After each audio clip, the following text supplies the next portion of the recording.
Hi, this is Llyn Hunter, L-L-Y-N-H-U-N-T-E-R, storyboard artist for animation and illustrator. And today I'm going to be doing something fun for Halloween because, let's face it, it's if you're listening to this when I post it, it's the day before Halloween. Basically, I worked on Pinky and the Brain and Animaniacs a couple of times in my animation career. I worked on them once in 1995 to about 1994 to 96 actually, over at Warner Brothers, and then again I worked for Warner Brothers in 2021 on the 4th season, I believe, of Animaniacs. But anyways, the models I'm currently using are those based on Genevieve Tsai's redesign of the characters, and I'm doing them in Halloween costumes. I'm going to do Brain as a skeleton and Pinky as a pumpkin for the heck of it. I'm actually doing this on Tuesday, because that's when I do animation. I do Animaniacs Tuesday for my patrons. So if you're interested in getting copies of the drawing that I'm doing right now, become a patron on my Patreon, and it's very cheap. I got in very early, so I can still charge $1 a month for my Patreon. But anyways, what I wanted to talk about today was a little bit about getting into animation and the things that are required to get into animation. I feel are more not what you know as much as who you know. If I wanted to get back into animation now, I would definitely be doing it differently than actually not so much differently in some respects than I did when I was initially going into animation, because one of the things that you have to know is you have to be able to do the job. I'm a storyboard artist. Let me put it this way. If you can't draw 30 to 100 drawings a day, don't become a storyboard artist. You need to draw fast. Number one, more important than anything else, is being able to act, being able to understand film, and being able to draw extremely fast. More than anything more important in a task in animation is making deadlines. And one of the reasons why I'm glad I actually don't have to work in animation anymore is I no longer have to deal with the insane deadlines, and they are getting worse and worse and worse, and the AI situation isn't making it any better. I was a storyboard artist. I'm wondering whether there's actually going to be a career for storyboard artists in the next several years, because basically there are AI programs out there that can now basically allow a director to get the shots he wants the shots she wants without having a board artist to do it. Normally, when I got into animation, basically as a storyboard artist, you're the director, really. And what the director does is they put out fires. They go through and see which shots they want. You'll do hundreds of pages of sketches to set up the shots for the show, and then the director will go in and basically figure out the ones that really don't work, or the cuts that don't work, or the staging that doesn't work, and then they will readjust to make it work for themselves, and they'll adjust it to their taste. And the thing is that if you're a good board artist, you figure out the taste of your director, and you try to augment your taste and your style to whatever they want. And once you figure out the style that your director wants, then you usually don't have as many changes as you might if you don't know what your director really likes. Now, I was fortunate enough that, when I got into the industry, the types of cartoons we were doing were the types of cartoons that I was really good at, and the storytelling, and I would find directors that liked what I liked. But again, we're in a whole new era now. If I were going to basically I wanted to tell you what I would do if I was going to try to get a new job in storyboarding or try to get into the animation industry in this day and age. Because what you really need to do is you need to find out who the directors and who are the line producers on a particular show. And what I would do is I would basically tailor my portfolio to a style of like at least 3 shows that are the type of style that I would like to do. I wouldn't possibly do them exactly, but I would try to do my work to look like the shows that a particular director had a tendency to do. And then I would find out basically where that director was by going on Facebook or Instagram or Twitter or LinkedIn. LinkedIn is a real important one if you're in animation, if you want to find a producer or a director that's working on a particular show. You can go, okay, who's the producer? I'm looking for this particular line producer is the one you really want, because when people are hiring an animation, it's the line producer or the associate director or associate producer. The line producer or the associate producer who usually is doing the hiring. And it's, even though a director might have their favorites, a lot of times the director doesn't always get to say, okay, they want a particular individual, but they don't necessarily get to have that individual. When I was a director on a show called Project Geeker, I tried to get several people that I wanted to work for the show, but during that time too, Project Geeker was not a union shop, and most of the people who were union could get union work, and then my friends were all working union, and it was a non-union shop, so that I was having difficulties finding somebody who would want to work for that particular show because it was non-union at the time. And so the thing is that I got handed my storyboard artists. I was like I said, basically a sequence director at the time, and I could only, they would hand me the storyboard artists that they want. I didn't get a choice a lot of the times of who the storyboard artist was who worked on my show. Even though I was the director on the show, they'd say, this is the storyboard artist you're going to use, and I would have to use who they gave me. So it's not always the director who gets to choose who's working on a show. And so I would say if you're going to be looking for the person who's going to be hiring you, 75% of the time it's, again, the associate producer or the line producer. And the way, like I said, the way you find that is you go on LinkedIn, you look up the show that you'd like to be on, and find out who that is, and try to contact them. If you can't get them through the contact information on LinkedIn or Facebook or someplace like that, then what I would do is send something through the mail. Find out where the studio is. Like if it's Warner Brothers, they've got a mailing address. Send it to send a piece of mail. Somebody will open it. Expect somebody to open it.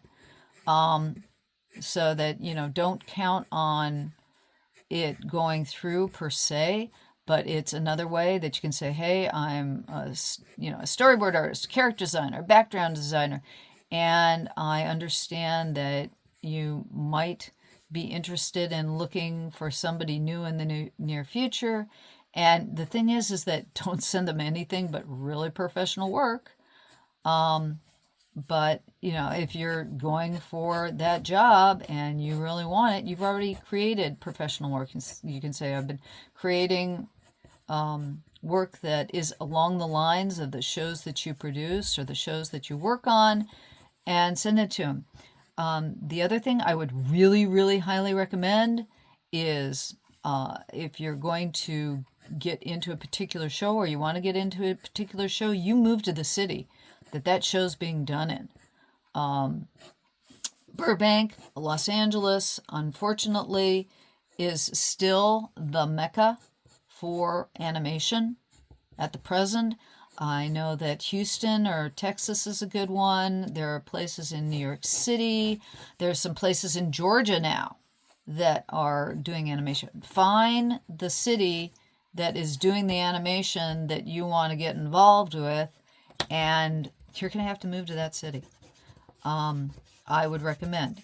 Again, you're going to invest a lot of time, money, and energy in this. So it's like the number of people in animation now are humongous. When I got into animation, there weren't that many people. One of the reasons why I was able to get into animation was I had been an illustrator and graphic artist for 10 years before I got into animation.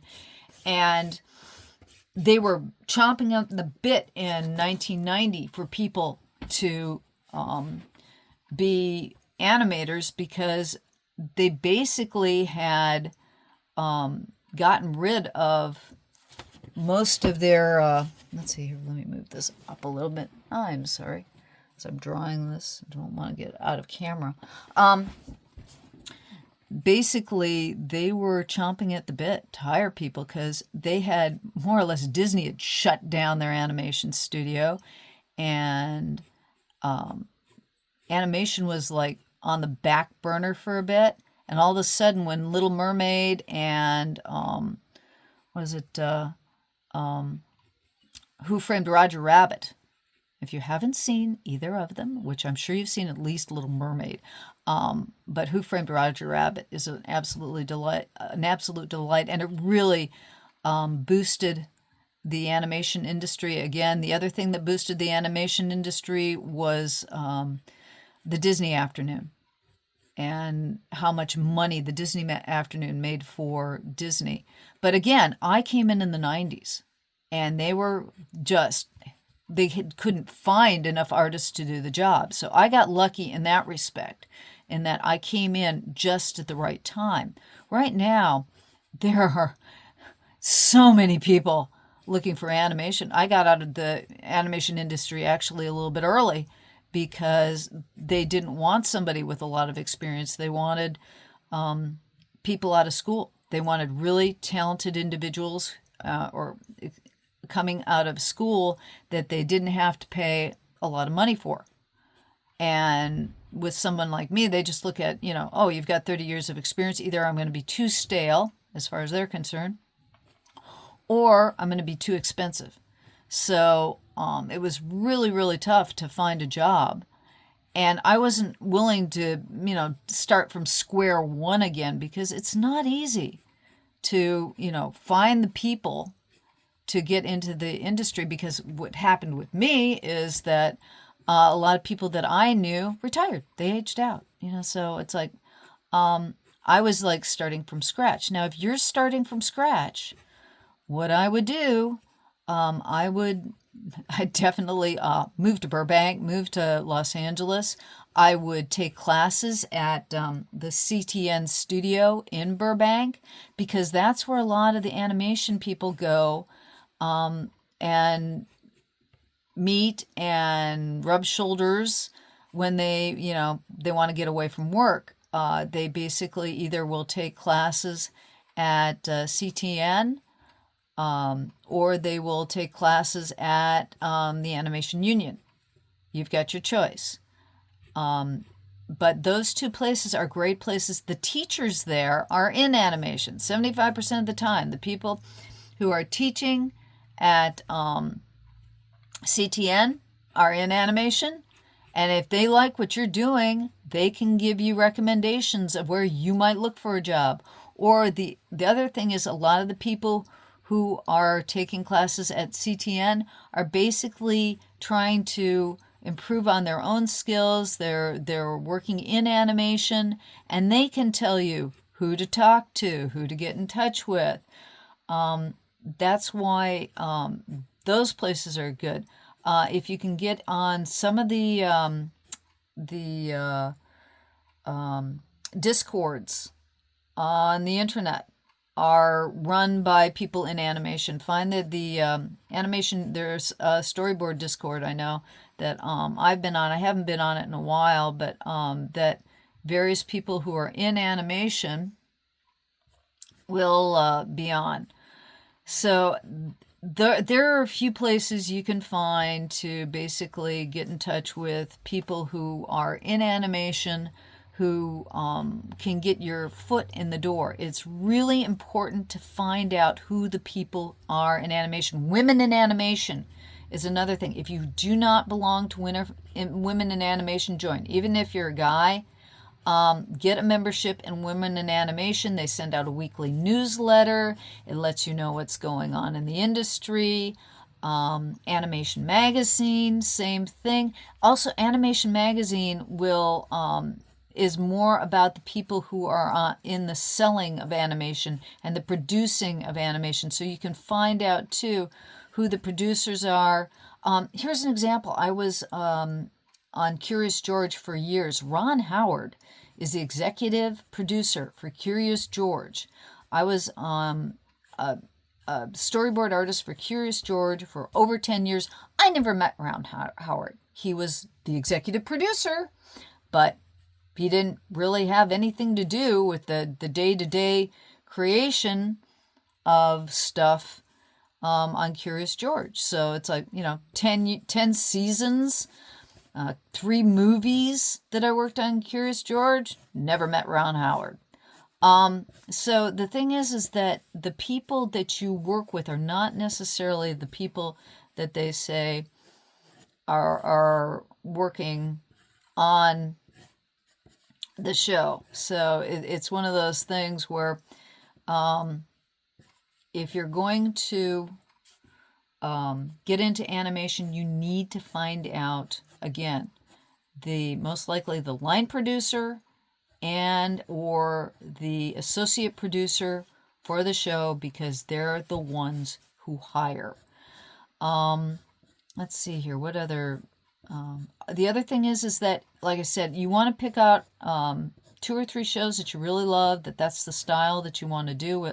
I don't care what position you want, whether you're a storyboard artist, whether you're a background artist. You will be pigeonholed. Right now, don't think, oh, well, I want to do this or I want to do that. Your best bet, if you are an animator, make sure that you're able to do storyboards well, so that you could do both animation and storyboards, or that you have a couple of areas you can do. If you're a background painter, like I said, find the shows that do the style that you like to do, because nowadays they pigeonhole everybody. I was a storyboard artist. That's basically all I did, storyboard. If you want to be a director eventually, storyboard artist is the way you want to go. I just like to tell stories with pictures. I was an illustrator. That was my thing. So that's why, I wanted to storyboard. Again, and I was good at it. I did a lot, basically the thing that trained me for storyboarding more than anything else was watching way too many cartoons when I was a kid, watching way too many movies. So it's like I learned about how to tell stories with film by watching a crud load of film. If you are a background artist or a character designer, it's like I'm getting to the point in my life now that I can finally take time to character design, because I wasn't allowed to character design other than incidentals when I was a board artist. The world will pigeonhole you. So figure out what it is that you want to do, because that's what you're going to be doing if you actually get into animation. And I say, because let's face it, animation is a really tough industry to get into these days.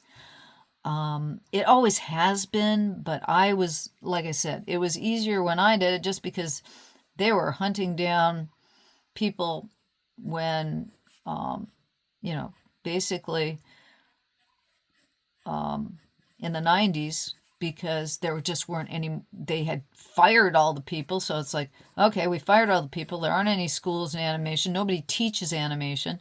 So there were a lot more positions for somebody like me. But for you guys, man, there are schools everywhere for animation. When I started in animation, there were 2 schools. One was, no, I take that back. Syracuse, Ringling, and Cal Arts were the only schools that offered degrees in animation. Now it's just like every other university and junior college offers some kind of degree or course in animation. So it's like your competition is like nuts. My competition is like nuts. If I were to try to get back into animation these days, it would be definitely insane for me to do. I'm glad I don't have to. I'm glad I'm not there anymore. So it's just, what is it that you're looking to do? It's not saying that you can't get into animation. It's just saying that it's really difficult. And it's not about so much your ability in this day and age. It's always going to be about what your connections are. And a lot of people are getting into animation these days because of they have these internships. And Disney and Warner Brothers and a lot of places hire through their summer internships. They bring people on through the internships, and then they keep them for 4 or 5 years, and everybody gets their next job by knowing somebody, while they're still bringing in more people on through the internships. It's a cheap way for the studio to get really good talent, and they do not have to pay a union scale right up front, because they're getting work for free for a couple of like 6 months, and then it's like a try before you buy type thing with the people in the studios, and then they can find their talent that way. And then when they do bring them in, they'll keep them for a couple of seasons. People will get their jobs through friends, and then what will happen is that they'll the next group of interns will come in, and they'll keep doing this sort of thing, or they'll freelance stuff out, or it's gotten really, really competitive and very insane in animation. So those are, that's kind of my advice at this point in time. If you really want to get into animation, again, you have to know you have to have your chops. You have to be able to draw, and you have to be able to draw fast. That's number one. Drawing on computer, very important. Nobody wants traditional drawing anymore for animation. You've got to know how to use Toon Boom Storyboard Pro or Toon Boom Harmony. Those are the 2 big programs that everybody's using now. Adobe is always important too, but the biggest ones are Toon Boom and Toon Boom Storyboard Pro. And you've got to remember that with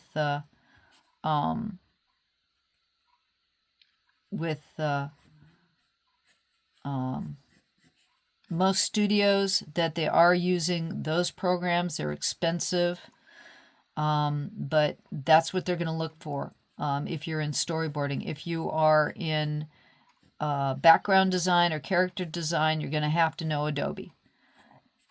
And if you're in animation and you're doing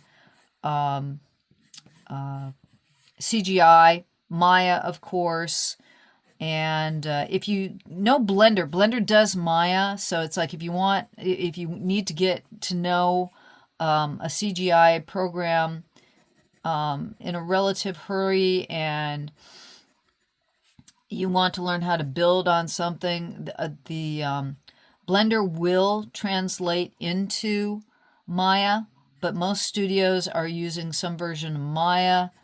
And that's what you need to know for CGI. But you do have to know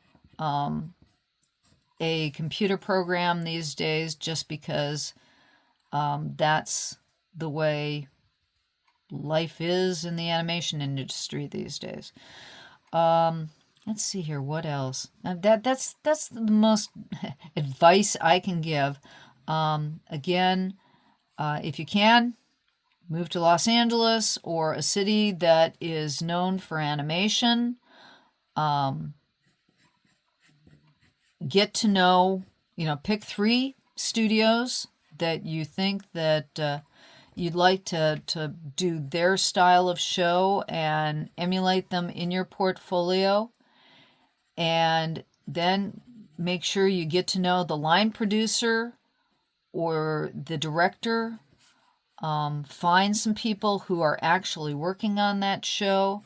And finally, take classes at either the Animation Guild or at CTN in Burbank, because that's where a lot of the artists who work in animation will either teach or they're going there to get in extra classes themselves, especially life drawing. Life drawing is a great class to take to get to know people who are in the animation industry.